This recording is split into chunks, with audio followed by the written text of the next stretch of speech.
collapse of the military dictatorship in the 80s, Argentina has faced pernicious problems of hyperinflation, and that is successive governments, both right and left, of many of them Peronist governments, who are leading countries that are quite unstable, who are structurally more likely to make campaign promises they cannot fulfill, and have responded to the crisis by making different currencies, some for soybeans, some for other types of exports, and make a system which is unable to succeed. The only way Argentina is going to get better is if they dollarize. I'm going to do 4 things in this speech. First of all, on setup, why this is going to be done particularly well. Then, on why this is the only way we can solve the current currency crisis that is existing in Argentina. Secondly, on why we stop a political collapse, which is quite likely to happen in the state. And last of all, a miscellaneous argument about it's fucked up to arrest people for using black market money trades. Cool. So firstly, on the setup, why this is going to be done well? 3 parts to this. First of all, we think it's likely to be managed by Fradin. Integration is likely to be done particularly well. We think this is for 2 reasons. First of all, there are already some sorts of integration that exists between 2 states. No, thank you. For example, large amounts of trade, which is likely to mean that can be done quite easily. But second of all, there's quite a degree of proximity. We would say that there's a lot of pressure for this to happen well. They want to avoid things like spillover, considering that the US has treated Latin America as its own backyard. Basically in its foreign policy since like the 20th century. That is a reason to believe they probably have reasons and incentives to make sure that they are doing this in the best possible sense. But second of all, we would note that the kinds of policy that is done based on like how the US dollar is worth is tends to be quite sensible. That is to say that there's huge oversight on the way that the US Treasury works, but additionally, even if side opposition to give us some structural differences that exist between these economies, we do not think that that is enough within itself. It has to be comparative to the current ways that Argentina is handling its own crisis, which we will elaborate tends to be particularly bad. But additionally, things like forecasting and like management of these like shifts in industries are likely to be done quite well. The US tends to be particularly stable. That is for 3 reasons. First of all, it's one of the biggest world's traders. Second of all, it's incredibly well integrated into the international economy. And third of all, it's no thank you, fairly diversified. That means it's likely to stay quite still. We'd also note this is not something that hasn't existed before. Both Ecuador and Panama have already dollarized their economies. No thank you. And they are economies in Latin America with the lowest inflation rates compared to, for example, Argentina, which is reason for you to suggest that the kinds of teething problems that might be existed with this are not likely to be incredibly sufficient. First of all, why we stop the stability of the currency crisis that exists. I just want to paint a picture of a status quo in Argentina that is fundamentally broken. That is a world in which everyday people have to know basically the stances of different exchanges on 6 different currencies per what they're able to trade in and how their lives exist. That is not only the differences between the USD that people have a priority to have their money in because it is more stable than the peso, but additionally it involves, for example, soy, as I mentioned earlier, soy having a different currency to others. This makes a landscape where investment is functionally impossible and people have to consistently spend their money because they do not know if it's going to be worth anything tomorrow. That is a major crisis. Why is it that relying on the US dollar is more stable? 2 reasons. First of all, that the skill that is associated with the US Treasury is just far greater than that is associated within Argentine politics. That is, first of all, there is an institutional lack of knowledge. There has been successive governments who have failed to handle it. The people within that treasury are not functioning particularly well. They do not have the same kinds of expertise as the US.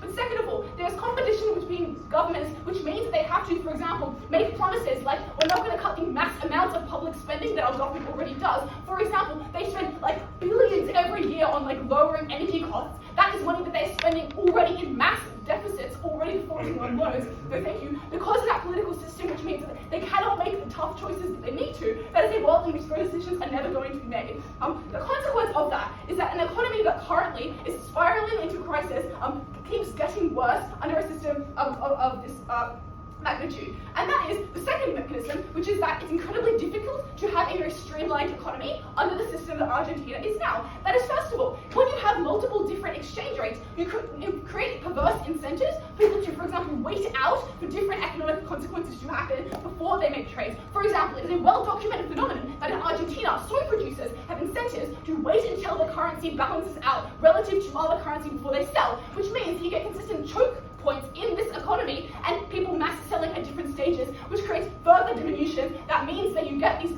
negative feedback loops about that system. No, thank you. Second of all, people have also the same kinds of perverse incentives on an individual level. That is, once again, if you do not know how much currency is going to be worth tomorrow, that is a world in which you just want to spend your money now. That means people don't do things like save up. That means that the kinds of banks don't have enough money, for example, to be able to facilitate loans in a particularly good way. That is incredibly bad. But last of all, because use of black market money means it's very difficult for the government to regulate what is happening with that money, which makes its own economic management particularly difficult.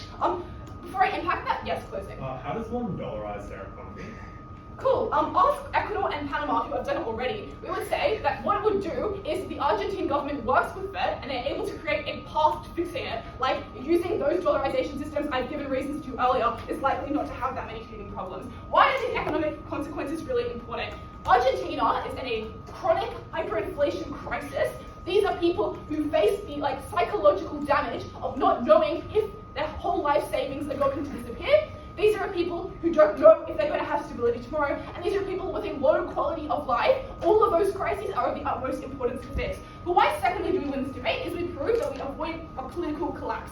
That is, in a context where Argentine democracy is quite young, that is, it was only reinstated following their military dictatorship in the 80s, that is a reason for you to suggest that the kinds of long-term consolidation of their democracy that you need in order to make very difficult decisions about your economic management, for example, the kinds of massive interest rates they would need to change under their world to try and reduce the hyperinflation crisis, are ones that have very high political costs, but politicians are not likely to make. But second of all, we would also note that Argentine politics is incredibly polarized. There have been far right and far left parties in Argentine politics for as long as basically recollection. This means that, for example, you have these great amounts of predisposition to crisis. Why does the crisis that exists at the moment particularly predisposes collapse? Two reasons. First of all, inability to handle an inflation crisis because it is unpalatable just erodes trust for democracy. This was seen throughout the 60s and 70s, when there was massive military backsliding that happened in Latin America. But second of all, structurally, it makes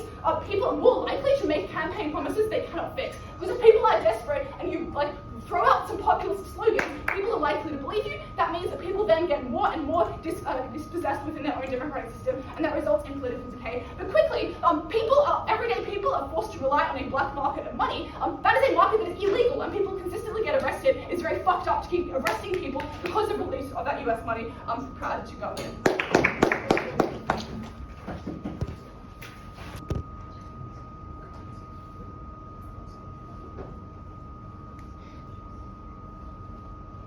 Don't buy the assertions of opening government. Opening opposition actually has very little to do in order to win this debate.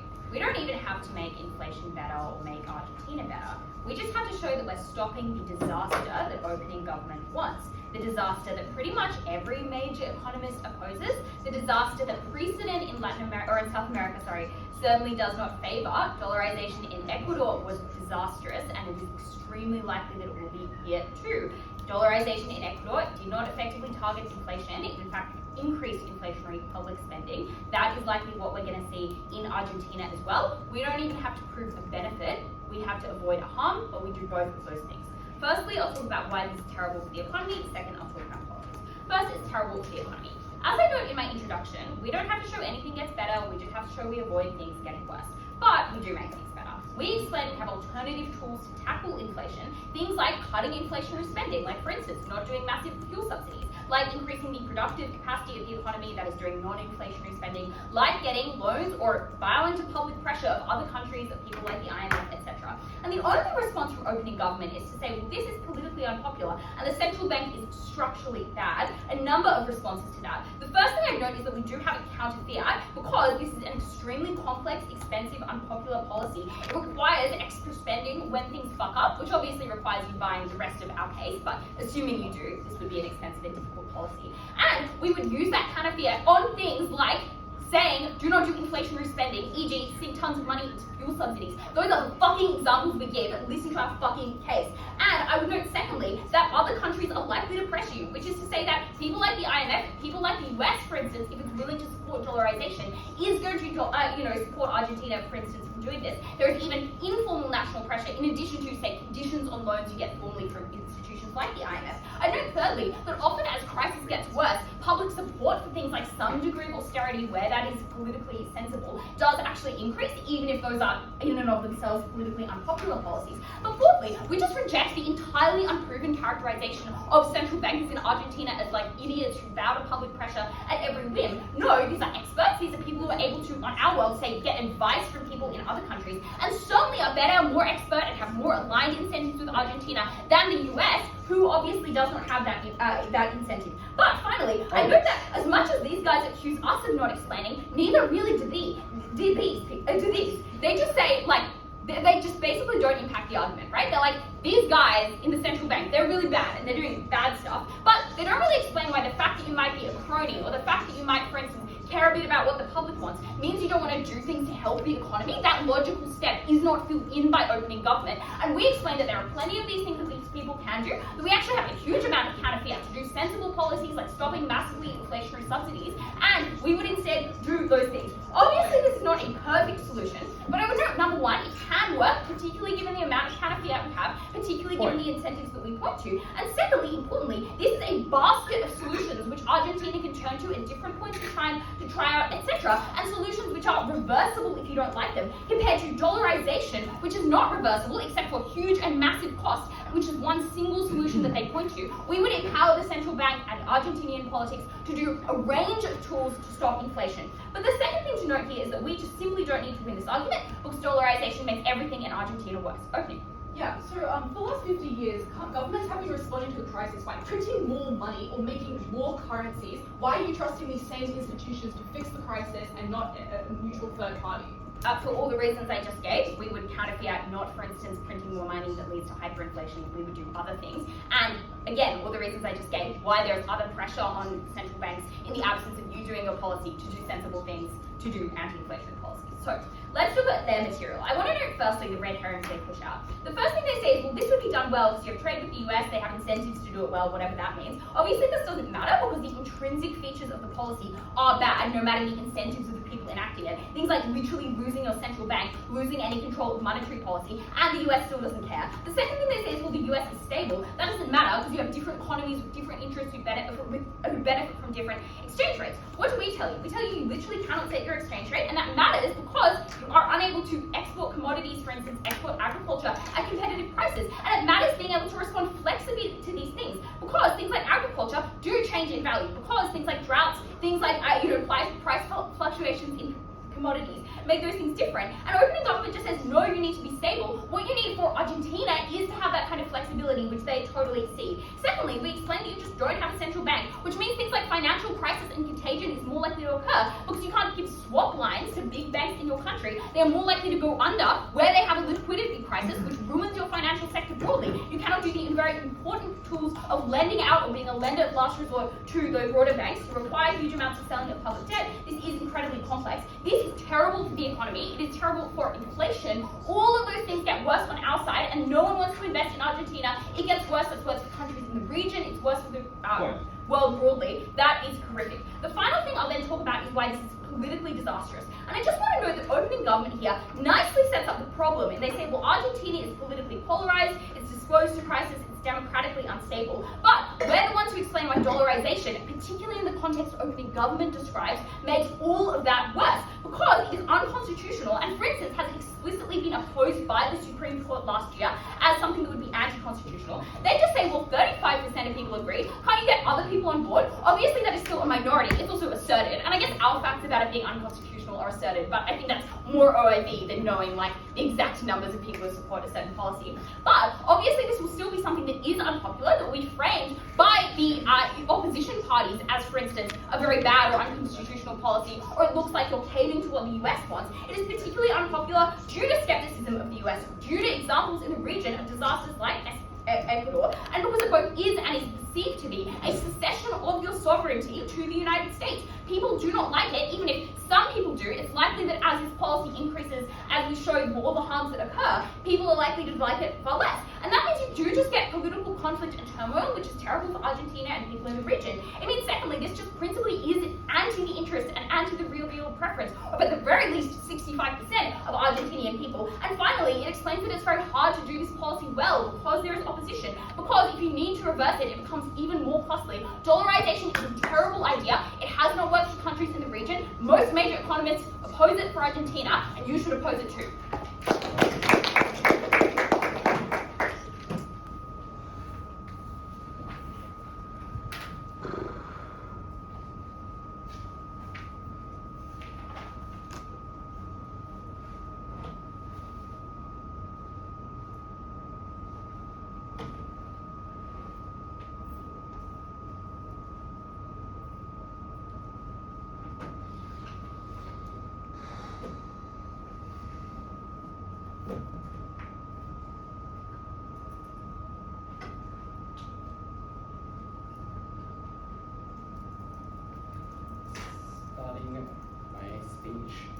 3, 2, 1. I'm going to do two things. Firstly, I'm going to explain why politically this prevents a shift right, which would do the most damage, and why it leaves people homeless without support from welfare. And secondly, I'm going to explain to you why Dutch disease is an issue that specifically affects Argentina, and proves what OG fails to do, why these fluctuations will continue to persist in the long term, and why this will actually just kill the economy if you don't do this. So, firstly, how do we explain why we prevent a shift right in the long term, why this is really bad? Some setup here. Firstly, obviously we know there have been in the past extreme right and left, and as a result, political spheres in Argentina have become more centrist. We have center-left, which is everyone's front, and center-right, together for change. And currently, neither have dominance. They are both centrist, political parties, and that means there's a lot of political possibility and productivity that's able to be had, and there's not one party that controls everything. This is very important, right? Because the way in which center-right frames things is that they blame center-left for not dollarizing and being unable to capitalize their exports. So some more setup on what the exports are, two big things, like lithium, which a lot of which is untapped natural resources, which Argentina hasn't used, and obviously we know there's a large growing demand for lithium because renewable stuff. And secondly, obviously renewable energy as well. Regions like Patagonia, which have a large potential for wind farms. So this is why there are a lot of exports. This is a great opportunity in which it can be capitalized. Why is it that it is currently not being capitalized with the pesos and Argentina's dollar? That is because when you trade with a nation, you expect that their currency is stable. Why do you need that currency to be stable? Because if one day it costs you $10 to get electricity, and the next day it is $20, when you scale this up to large companies who are buying this buying this lithium, for example, this significantly doubles your operating costs. This is a risk which most firms will avoid, and that is why despite having a large potential to export to a lot of people, Argentina fails to do that to the extent they are capable to do. Instead, what they do is export to Southern American nations, which they do for cheaper. So that is, there is a large loss that can be that the center right blames for not being able to sell all their exports to a higher price. Now, even if you don't buy this and you don't think this is what will happen, I think the important thing is perceptions here, because the center right will blame any lack of economic prosperity to not actually, for oh, you have failed to dollarize, you have failed to globalize, you have failed to integrate into this global market economy. I think this is very damaging, right? That means that we don't, even if it isn't a beneficial thing, it means that the right has this kind of political bargaining chip to say that yes, you won't, this is why everything is failing, and we think that means you will continue to shift right. Now, I'll take something from closing. Eugene? No. Jade? The centre-right is nationalist, not globalist, and can weaponize the unconstitutionality of dollarization for its own ends, and your argument is just contingent on who gets better economic outcomes. Well, I just don't believe that just because they're nationalists. It's not just they're just nationalists, right? They obviously, to support their nation, they want to have more money and more exports. And I think I'm going to explain to you why these exports are just going to be worse. So why is it bad that everything is going to go more right?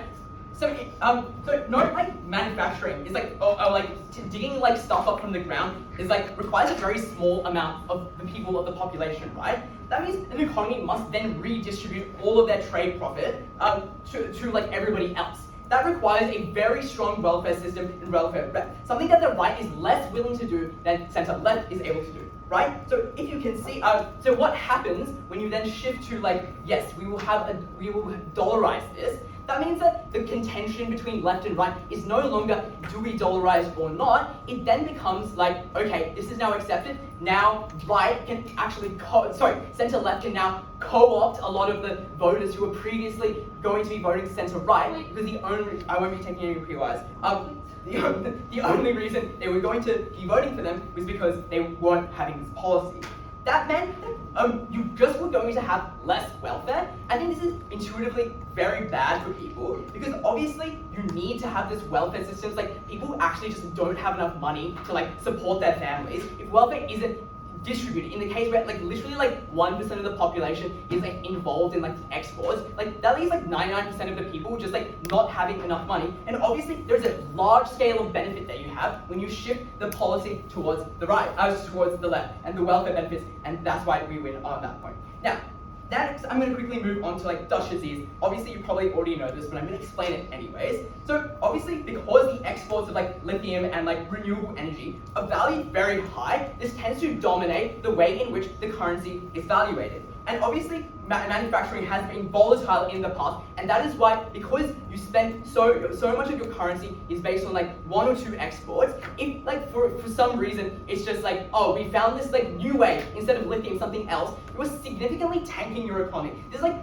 very, very risky, and this fluctuation is why it also distracts a lot of people from trading with the area. It meant that when your exports were strong, and you know, through the characterization of Eugene, like they're very willing to change what their currency valuation is based on these exports, like even like soybeans or whatever. So it means that when you like have a very appreciated dollar, and I think the trend is it will continue to appreciate because obviously renewable energy is like a trend that we see. It means that other industries that are just not the main two are going to be suffering very hard because their like exports are just very, very, very expensive. That meant that you are going to be unable to be as competitive with other industries across the nation. Sorry, not across the nation, like in the world. You were just less competitive. You were less diversified. That means you were basing your whole economy on like these 2 industries. You will have less like stabilizers for this, and obviously that meant you were going to be importing a lot more importing than supporting your domestic economy, because your domestic economy was just like more expensive, and you could probably like buy whatever you needed or like buy clothes somewhere else cheaper. That meant domestic industries suffered a lot, and because I explained that is majority of industries are not these few, that means most people suffer a lot, most people need welfare, and because I explained to you most people won't get access to very good welfare because centre-right will more likely be in power, we have a large harm to a lot of people, and obviously if you can't increase your output, you don't have economies of scale, and you just like have these industries dying. So for those reasons, I think you should really side with this government.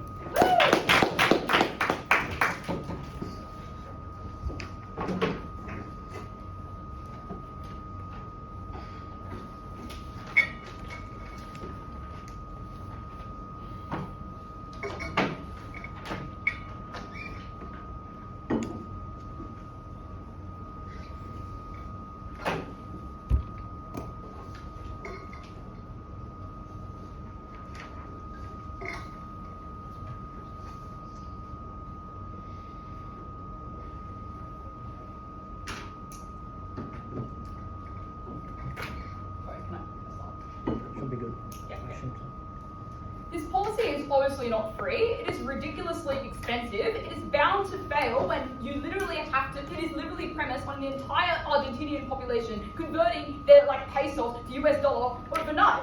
This population is one that is riddled with IMF debt. It defaults like literally every 3 years. It has tried this like a dozen times and has continued to fail every single time it has happened. Any benefits cannot accrue at the point that this will literally fail. This will crush the economy. Things that are happening right now are currently already happening. Why would you submit to these futile efforts when they're never going to be successful? 3 extensions we're going to bring you that witness this debate. First of all, why this is going to fail to stabilize the currency. Secondly, why IMF requirements to even do this in the first place are going to have terrible measures associated with them. And thirdly, why it's just going to be better without dollarization and why current methods are already working already.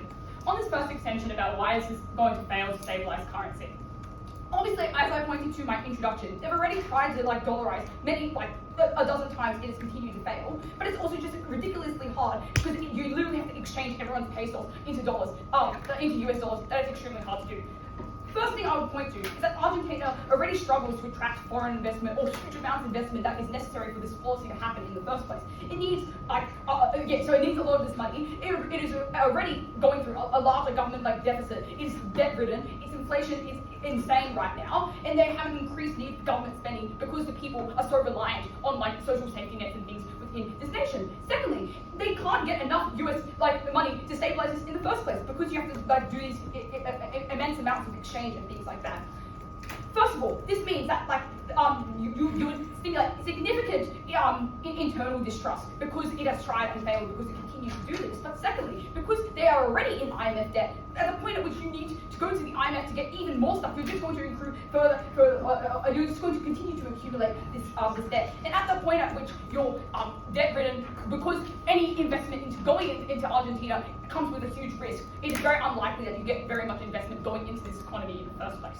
Furthermore, would point to that US also is in quite a high inflationary period. This means that its desire for high risk investment is also very, very poor. This is things like American multilateral bodies. It looks like things like private corporations. Obviously, if they know that they're not going to get a very good return without this huge high risk, it just makes sense that they're going to just invest domestically or literally anywhere else that is Argentina. Fourthly, we would say that it's just very unlikely to have spending restraints in Argentina. It's going to be impossible politically because there is extensive dependence on government support, on things like employment, on things like subsidies, like food and fuel that literally keeps businesses operational within the nation. Those things impact the most vulnerable people on the ground.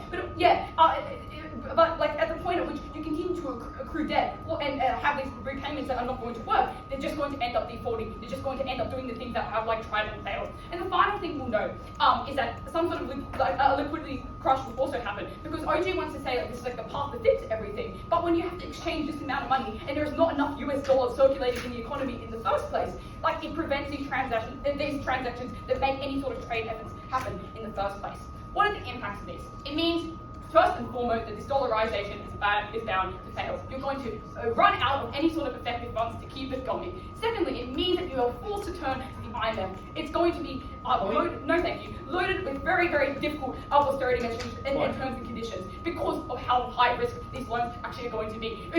Mind you, these are the loans that actually make dollarization happen in the first place. But secondly, because populist politicians are simply not going to not going to accept these sort of conditions, because it looks like things like austerity would look like Argentinian government. You have to put stringent budget cuts and things like that. Obviously, that's politically unfavorable. It means that politicians who are burdened with this sort of task are going to lose their election, and this dollarization obviously means that there is a huge likelihood that this economy is just going to collapse because of that. At the end of this, it means that you've incurred a huge amount of cost to very, very much futile ends. It means that you have businesses riddled with uncertainty. It means you have decreased unproductivity on our side. You only breed further mistrust and future mistrust because of this, and because because of the inflationary pressure that's happening right now. It is just the worst time to even do this. So why would you waste this huge amount of money on very, very futile efforts? Second extension then, why IMF requirements are going to be so terrible. Omo tries to say that a little bit of austerity is good, but we think that the IMF requirements would be so stringent that this would be even worse. Two parts of this. First of all, we think that any sort of concessions will crush the economy. Because the IMF obviously wants their money back, they're going to put on these huge austerity measures. They're going to make it, because there is such a high risk, they need to compensate. People who are hurt by this are going to be the most vulnerable people within Argentina. It looks like people who are dependent on government spending because it is their social safety net, because they have no other alternative. This just means that you have, with a depleting economy, you have huge hikes in inflation.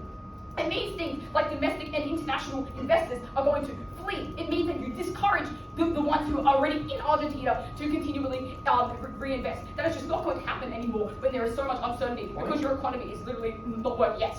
Convertibility laws means that when you do de-dollarization, you don't do the conversion at market rate, you do it at convertibility law rate, which is why it's not super expensive. That's the whole point. Well, I guess yes. This is apparently a good thing. I guess Eugene will explain this one. Sorry. Secondly, it's also not just austerity measures.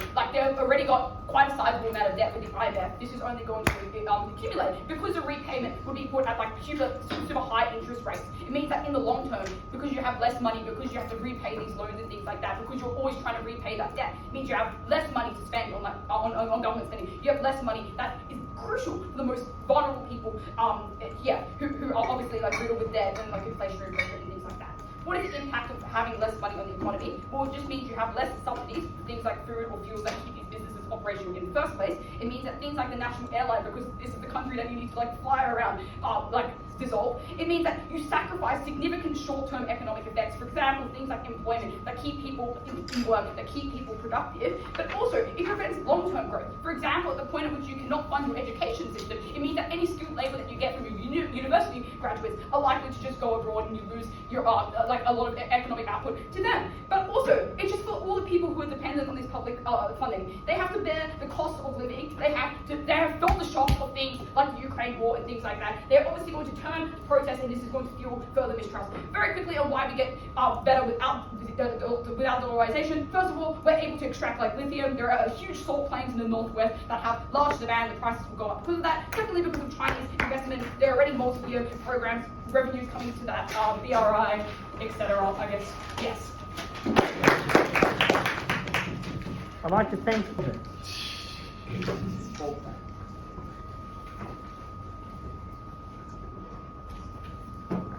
Can my phone last 2 speeches? 10% just there. Still haven't recorded the BP knowledge stuff. I'll translate it. I've never tried.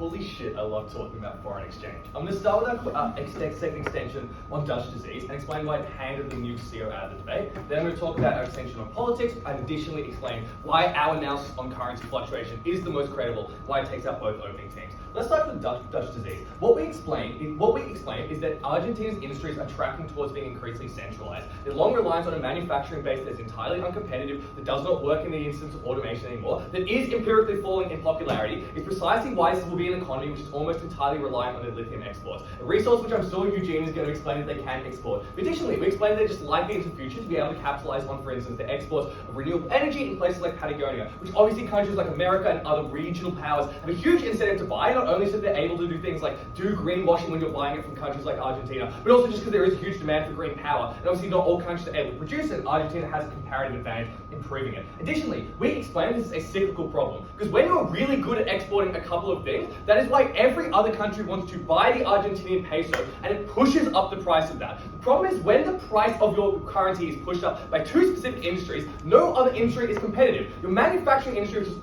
is already uncompetitive, is absolutely nuked. No one has any reason to buy your manufacturing industry, which is why every single person who works in that industry loses their job and loses access to that money. But additionally, it explains why you now have an incentive to import things rather than buying from your local manufacturers. So when your dollar is higher, you're able to import cheaper, which is why additionally we explain that every other industry in Argentina gets absolutely nuked by failure to dollarize. And the problem is, this explains why the mechanism for opening opposition of currency fluctuations is bad. It is bad if Argentina's currency rapidly rises and rapidly pushes every other industry to be uncompetitive, would rather dollarize to keep it stable in a way which is useful, would not support killing every other Argentinian industry. Why does Fix closing opposition? The first extension they bring is to, well, say that you're just like kind of unable to do this pretty derivative OO. But additionally, we'll point out that extension beats for 3 reasons. First of all, we suggest that insofar as this is a trend into the long term, the context we provide as to why you do have competitive exports, which people want to buy the peso, is exactly why you have access to US currency naturally, and you don't have to engage in all the kind of pernicious deals that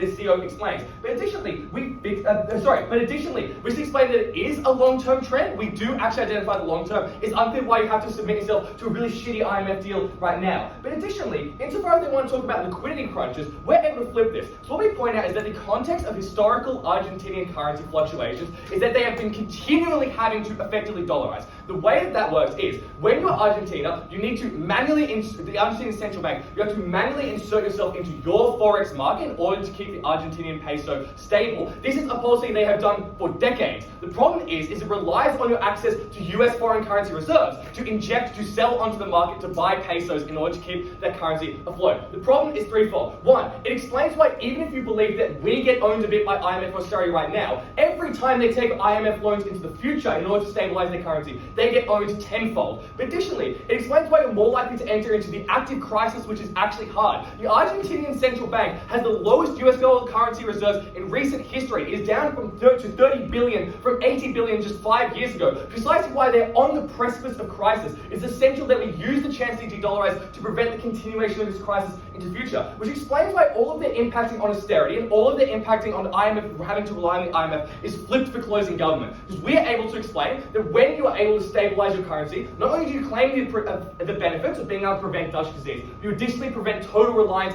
on the supposedly evil IMF the CEO wants to talk about into the future. With that out of the way, let's talk about our second extension on politics and why it beats opening half. The first thing I would observe is that the response with this politics argument is currently unresponded to. What we explain is that Argentina into the future is in massive need of social redistribution. Because natural resource exploitation, whether it be renewable energy, whether it be lithium, employs no one. And so you need a strong centralized system to redistribute that income to the people who would lose their manufacturing jobs into the future. What we explain is a few things. First of all, we explain that dollarization, and that when you dollarize right now, you are able to capitalize on the global economy rather than necessarily just exporting to the South American economy. Which is why we beat the opening half clash firstly of whether or not this is likely to be more prosperous or not, because we provide the actual analysis as to why it's more prosperous when you're able to sell to the global economy, which cares a lot more about dollarization, whereas the South American economy is more happy if you keep buying off the peso. But additionally, we beat the question of whether or not it's relying on economic outcomes for another way. So what I'm explaining right now is that the platforms upon which the two parties are campaigning is increasingly globalist versus South Americans. I know, I guess this is a factual assertion, but in response to Sophie's POI, it's the first thing I read when I opened the Argentinian politics Wikipedia page when I was matter filing for Australs, which suggests that it probably is likely to be true. But what we explain is that even if it is not true, this is an important contention now, insofar as into the future, the Conservative Party is able to do this,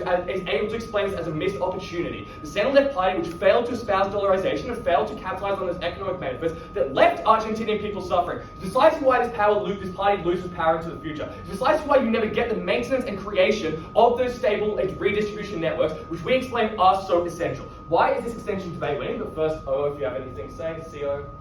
Awesome. Firstly, let's start with our opening government. Two key problems with this. First of all, Disco's own weighing as to why this debate occurs into the long term is precisely what owns all of their analysis. Because after opening government, I'm deeply unclear as to why the Argentinian peso will continue being unstable into the long term. I'm not sure why they can't fix these problems. I'm not sure why the context that is explained in closing half about why Argentina does have good exports into the future suggests that their analysis is not true. We fill this gap when we explain that Dutch disease is the greatest reason that you're likely to get instability of the currency into the long term. But additionally, we just outscale them to a huge extent because the simple observation that is kind of made by all teams in this debate, that monetary policy is actually kind of useless. It is unclear how useful it is in fixing problems. We find a far more direct way to get utility for people on the ground. To explain that, we explain on the level of government, who is responsible for redistributing resources, who is more trustworthy, who is held democratically accountable. We explain that that institution is able to change and allow a much larger amount of good in a way which is useful. Finally, though, on opening opposition, and note that this rebuttal is an additional reason we beat opening government, because we fix the problems far better. Firstly, on foreign exchange. Again, our Dutch disease extension explains why their analysis on shock absorption is a harm and does more damage to your economy. But additionally, or by previous rebuttal to CO, explains why their analysis on, well, you can just peg your currency is not true and is actually a harm that forces you to incur more austerity expenses. Secondly, though, on monetary policy.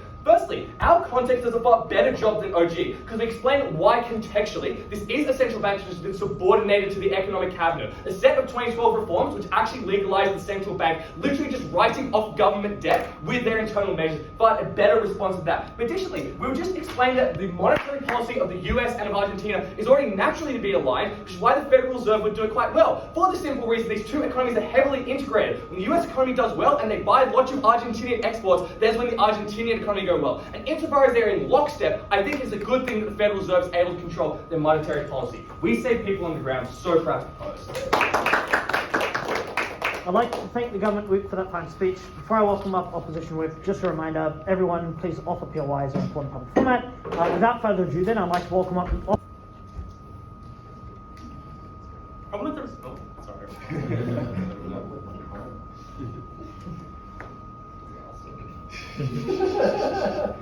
Problem with the rest of this debate is I'm pretty sure they think money grows on trees. The fact that opening government didn't even consider that maybe this is going to be pretty expensive and maybe proving why this would be a successful de-dollarization might be an important part of the debate already makes closing opposition pretty well positioned.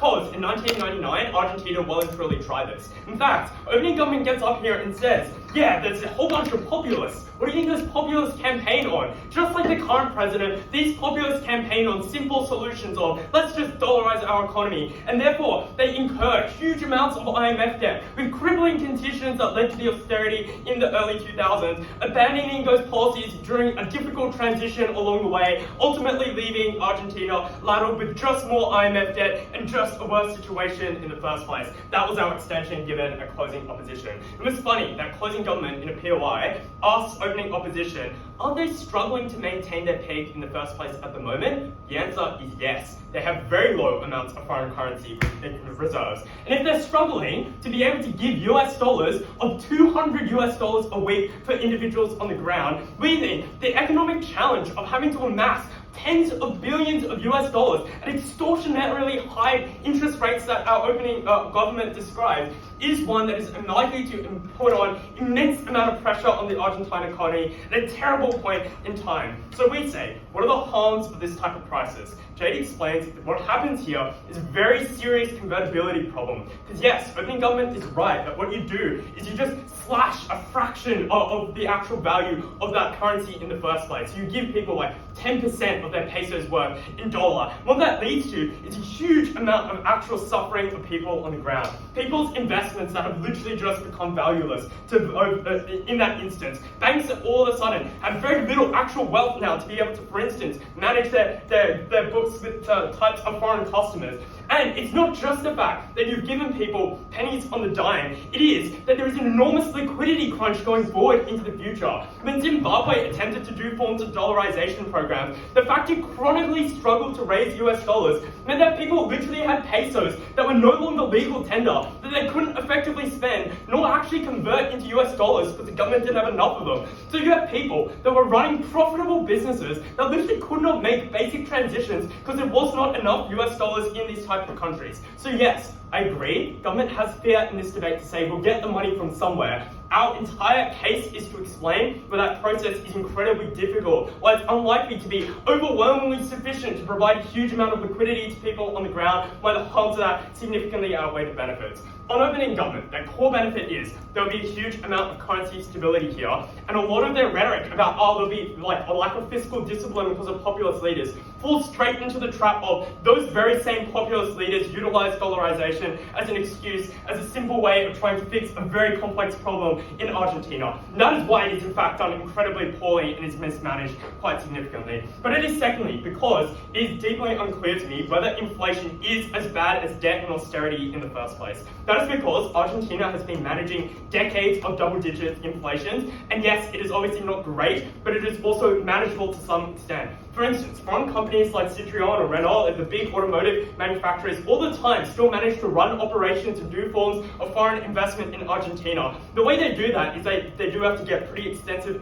economists on board to try and predict the inflation rate in Argentina. But that's not impossible. This type of investment does still occur. The individuals that do have the information, they make conservative estimates. I think the estimate's like 160% or something. But those type of investments still do occur to some extent under the status quo. We say austerity, in contrast, is significantly more problematic when you take extensive IMF loans. Because no, back in the 1990s, when they initially took on significant amounts of IMF loans, at least they still had a huge amount of US sympathy being post-Pinochet, etc., such that there was a large amount of sympathy and they got pretty concessionary loans at very low interest rates. We think those times are well and truly over. The IMF at the moment really does implement pretty harsh and pretty serious forms of concessions that they try and get out of people, and because they need to shore up their own budgets in order to stave off other forms of international crises. And given that Eugene in this debate has already conceded that the debt rate would be enormous, the interest you'd be paying, this huge upfront investment is likely to seriously drain your future revenues for your country going forward into the future. That is probably reason enough, yet alone the analysis that we explained on the types of budget cuts that are likely to be done. Because yes, I think our opening points out maybe some small forms of of austerity can occur. But the IMF disproportionately is likely to have incredibly onerous requirements that looks like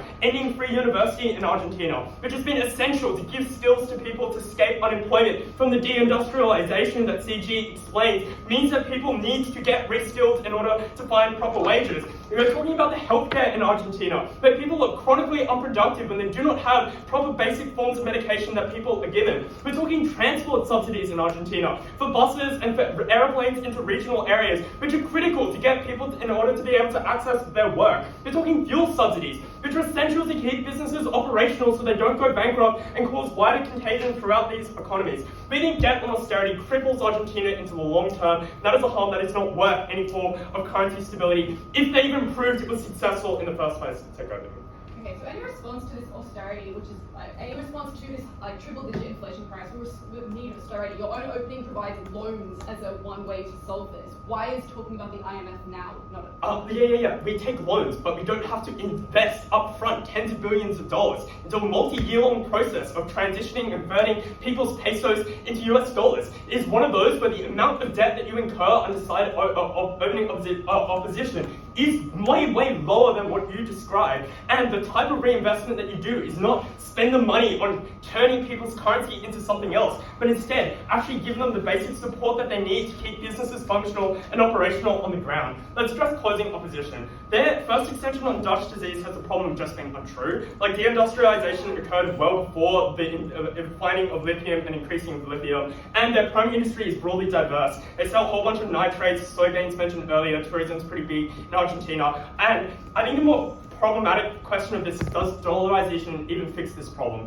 I'm not sure if Dutch disease was a serious problem, that countries that aren't dollarized also have a pretty significant problem with Dutch disease. The problem with politics is that it's way too speculative in the debate. Like, the rest of the debate is arguing, hey, let's directly alleviate people's suffering and not incur huge amounts of debt. And they're just like, maybe this will flip an election, which means a better party will get in power to maybe do some better sets of policies. I think it's a very long bow in this debate. And finally, I think opening opposition correctly identifies that exports will be reduced in this debate, but I think our explanations about why this policy is likely to fail and why austerity is so much worse explains why our form of export reduction is more significant as well.